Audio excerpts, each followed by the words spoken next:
A nova colonização da África não chegou com exércitos, chegou com empréstimos. A China não invadiu países africanos com tanques, como fizeram os europeus. Ela chegou com sorrisos, contratos bilionários, palavras como amizade, cooperação e parceria estratégica. Mas no subsolo dessas palavras doces, mora uma engenharia fria e brutal de dominação. E o mais perverso, a África está vendendo seu futuro e chamando isso de desenvolvimento. Cada ponte que a China constrói em território africano não é um símbolo de progresso, é um corredor logístico, é um canal de escoamento, é uma rota projetada milimetricamente para retirar do continente tudo o que ele tem de mais valioso: minérios, petróleo, gás, madeira, alimentos e até dados. E tudo isso financiado com empréstimos envenenados, aqueles que parecem um presente no início, mas enterram os países em dívidas impagáveis. Você já parou para pensar por que quase todo projeto chinês na África envolve infraestrutura, estradas, ferrovias, dutos, siderúrgicas? Não é por acaso. A China está montando uma rede de logística exclusiva para servir aos interesses chineses e não aos africanos. Os chineses não fazem isso por generosidade. Eles não constroem para conectar pessoas. Eles constroem para extrair. E quando a África não consegue pagar, simples, a China assume o controle. Não acredita? Então olha o que aconteceu com o Sri Lanka, que não é africano, mas serviu de ensaio. O país ficou tão endividado com os chineses que teve que entregar um porto inteiro, Hambantota, por 99 anos. Isso mesmo, um pedaço estratégico do território nacional nas mãos de uma potência estrangeira. E agora olha para a África. A mesma estratégia está sendo aplicada em Zâmbia, Quênia, Tanzânia, Angola, Moçambique, Etiópia, Congo e Sudão. Vamos falar da dívida. A dívida é o novo chicote do colonialismo moderno. Só que agora o castigo não vem em público. Ele vem em forma de austeridade, de perda de soberania, de concessões disfarçadas. A China sabe que muitos países africanos não têm como pagar. E ainda assim, continua oferecendo bilhões em contratos. Por quê? Porque o plano nunca foi receber o dinheiro de volta. O plano sempre foi outro: garantir acesso irrestrito a recursos estratégicos. E para isso, a dívida é a chave. Vamos ser claros: quando um país pobre aceita um empréstimo bilionário, sem transparência, sem estudo de impacto, sem aprovação popular, esse empréstimo não é uma ajuda, é uma armadilha. E quando o pagamento não vem, o que a China exige em troca? Controle de minas, concessões exclusivas em portos, participação em telecomunicações, extração de petróleo com isenção, terras agricultáveis em larga escala. Isso não é ganha-ganha. Isso é exploração disfarçada de parceria. E quem fiscaliza esses contratos? Ninguém. Quase todos os acordos entre China e países africanos são firmados sem debate público, sem divulgação dos termos e com cláusulas que favorecem unicamente os interesses chineses. Os próprios cidadãos africanos não sabem quanto o país está devendo, nem o prazo, nem a taxa, nem as garantias envolvidas. É ou não é uma nova forma de escravidão? Você trabalha, você entrega, você sangra, mas quem leva tudo é um parceiro que nem fala sua língua, nem respeita seu povo, nem acredita nos seus valores. E ainda assim, posa de aliado, com sorriso, tapinha nas costas e reunião de cúpula em Beijing. Enquanto isso, a mídia africana silencia, a elite se vende e o povo sofre. Você acha que aquele hospital novo foi construído para cuidar de você? Você acha que aquela estrada é para ligar comunidades e fortalecer o comércio local? Não. É para levar container com minério direto até o porto. É para agilizar a extração de ouro, cobre, cobalto, nióbio, gás e petróleo.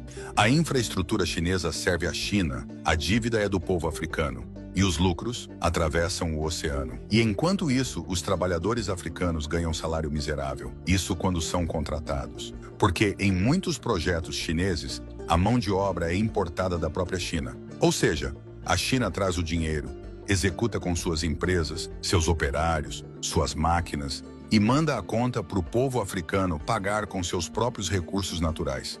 Isso é crime, é pilhagem, é saque institucionalizado. Mas como está sob a capa da diplomacia? Todo mundo chama de cooperação. Você já percebeu como tudo que a China faz na África é calculado? Nada é por acaso, nada é ajuda, tudo é estratégia.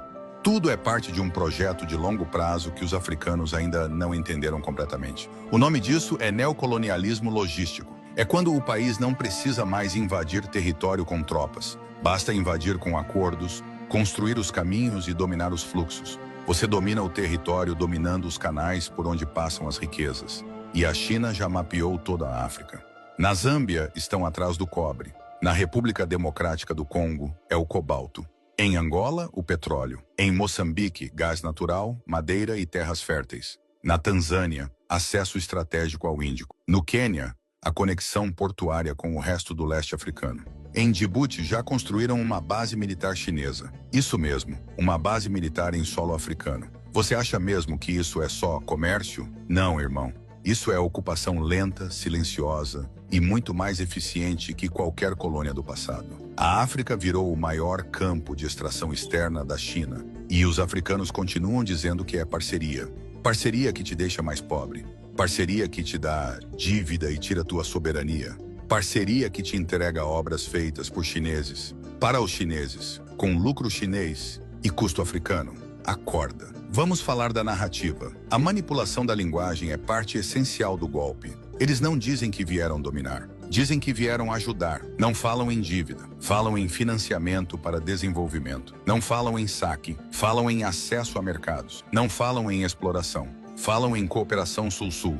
Tudo é linguagem cuidadosamente controlada. O problema é que os africanos acreditaram. E pior, os líderes africanos abraçam a mentira, desde que possam lucrar com ela. Você vê cúpulas, fóruns, conferências e reuniões em Pequim com presidentes africanos deslumbrados, tirando fotos, sorrindo, batendo palmas para o líder chinês. Mas você nunca viu nenhum desses líderes mostrar publicamente o contrato que assinaram, porque se mostrassem, o povo ia se revoltar. Você sabe qual é a jogada mais perversa? A China oferece empréstimos sem interferência política. Ao contrário do FMI e do Banco Mundial, que exigem reformas, regras e prestação de contas, a China entrega o dinheiro sem cobrar nada, oficialmente. Mas a cobrança vem depois, e ela vem pesada. A cobrança vem quando o país não consegue pagar e precisa entregar tudo o que tem. E vem quando a China exige isenções fiscais absurdas para as suas empresas. Vem quando exige monopólios silenciosos. Vem quando interfere nos bastidores políticos para garantir presidentes aliados. É assim que a China age na sombra. E os líderes africanos entregam o continente por miséria.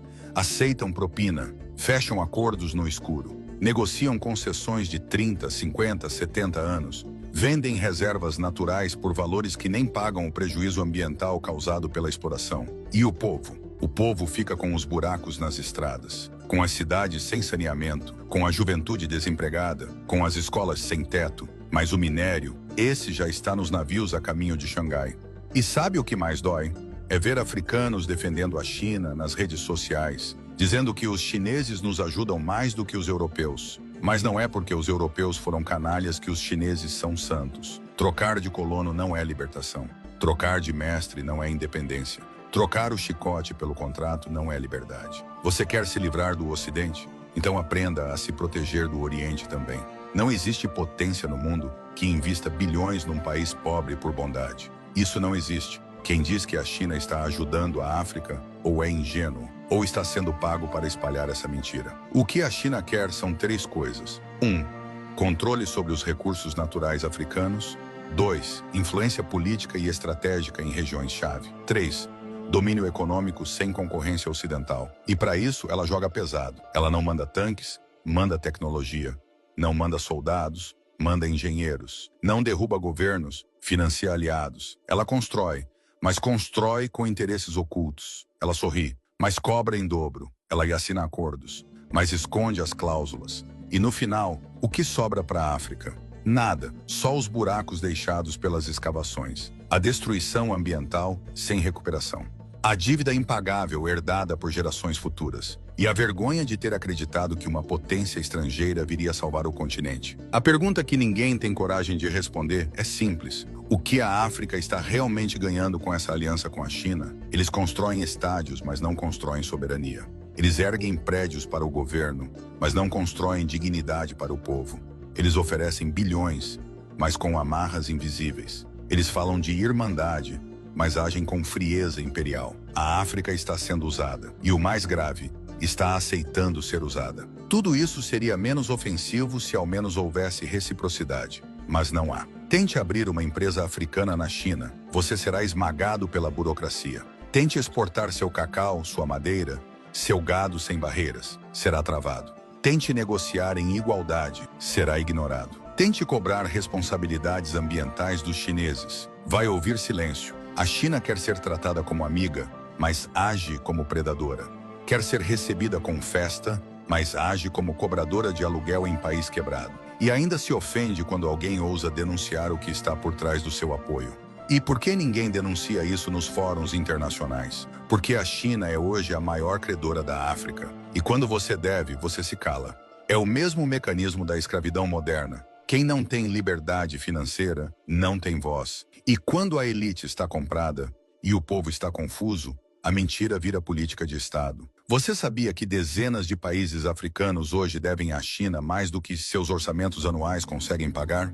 Você sabia que a maior parte dessas dívidas não é pública? Não passa por assembleia nem por consulta popular? Os acordos são feitos no sigilo, e é nesse silêncio que o novo Império Chinês se fortalece. Vamos falar do impacto social que ninguém discute. Com a chegada das grandes obras chinesas, os pequenos comerciantes locais são esmagados. A agricultura familiar perde espaço. O povo se acostuma a depender de mão de obra externa. Os jovens africanos, ao invés de serem treinados, são ignorados. E a ideia de que só o estrangeiro sabe construir se enraiza no imaginário coletivo. É a destruição da autoestima africana. É o apagamento da capacidade técnica local. É o sequestro da confiança de um povo em si mesmo. O povo passa a achar que precisa da China, que sem ela não tem escola, não tem ponte, não tem luz. Mas será que isso é verdade? Ou será que nos condicionaram a acreditar nisso? A verdade é que a China está fazendo na África o que a Europa fez no século XIX, só que de maneira mais limpa, mais disfarçada, mais sutil. A Europa chegava com armas e padres. A China chega com engenheiros e planilhas. A Europa te obrigava a se ajoelhar. A China te convida a assinar. Mas o final é o mesmo. O povo perde, o território é saqueado e o estrangeiro vai embora rico, deixando um buraco no solo, na alma e no futuro do continente. E qual é a responsabilidade da juventude africana nisso tudo? É desconfiar, é questionar, é fiscalizar, é ler os contratos, é pressionar os políticos locais, é recusar a narrativa do coitadismo e do precisamos da China. A juventude africana precisa entender que nenhuma nação estrangeira virá libertar o continente. Libertação não é doação. Libertação é conquista, é estratégia, é vigilância permanente. Enquanto os jovens estiverem preocupados com TikTok, futebol europeu e novelas da televisão chinesa, os contratos continuarão sendo assinados no escuro. E os navios continuarão saindo lotados de riquezas, sem deixar nem poeira para trás. O que pode ser feito? Primeiro, romper com o mito da amizade incondicional da China. Segundo, exigir transparência em todos os contratos. Terceiro, fortalecer instituições locais que possam negociar com soberania. Quarto, criar mecanismos regionais de integração para quebrar a dependência bilateral com Pequim. E por fim, valorizar o capital humano africano. Formar engenheiros locais. Desenvolver tecnologia. Educar com foco em autossuficiência, porque só assim a África deixará de ser o quintal dos impérios. A China está jogando um jogo de longo prazo e a África está jogando o jogo da sobrevivência imediata. Enquanto isso, a balança nunca se equilibra, os acordos nunca são justos e o continente continua pobre, mesmo sendo o mais rico do planeta. Mas agora você sabe, agora não dá mais para fingir que é cooperação. Agora é preciso escolher. Continuar de joelhos ou levantar a cabeça, porque o novo colonialismo não será derrotado com armas, será derrotado com consciência, e a sua começa agora.